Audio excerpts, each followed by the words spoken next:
In this video, I'll be guiding you guys on how to access Tesla recordings. So let's get started. So first of all, guide yourselves onto this website, tesla.com/owner's manual, and select the car that you own. Then proceed to choose the language you're compatible with. And now you'll be redirected to a page with a bunch of options to the left. Here, I want you to click on the Dashcam, Sentry, and Security option and click on Dashcam. Here you'll find information related to how to record and to where are these videos stored, right? So I want you to have a good read at this and get the basic information about how videos are stored and where they're stored, and I'll continue my explanation from there. So the first thing is to view recordings on the Tesla screen. Tap the car icon, go to Safety and Security, and then view clips on your Tesla's touchscreen.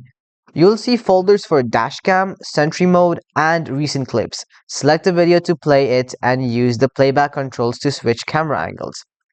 The next way is to access recordings via USB drive on a computer. Tesla saves footage to a USB drive inserted in the car's USB port to access recordings. Remove the USB drive from your Tesla, insert it into a PC or Mac, open the drive and navigate to the Tesla Cam folder.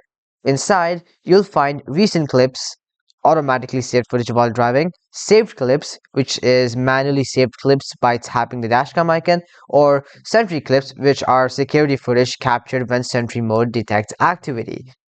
Open the video files with a media player to review them. The next way is to format a USB drive for recording.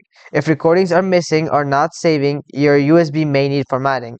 Insert a USB into the card, go to Controls, Safety, Format USB device.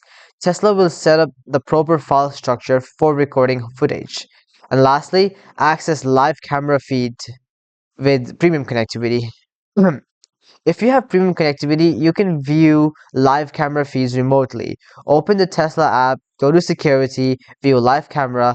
This lets you monitor your car's surroundings in real time. Alright guys, that'll be it for this video. I hope it helped you guys out, and I'll be seeing you guys next time. Peace out.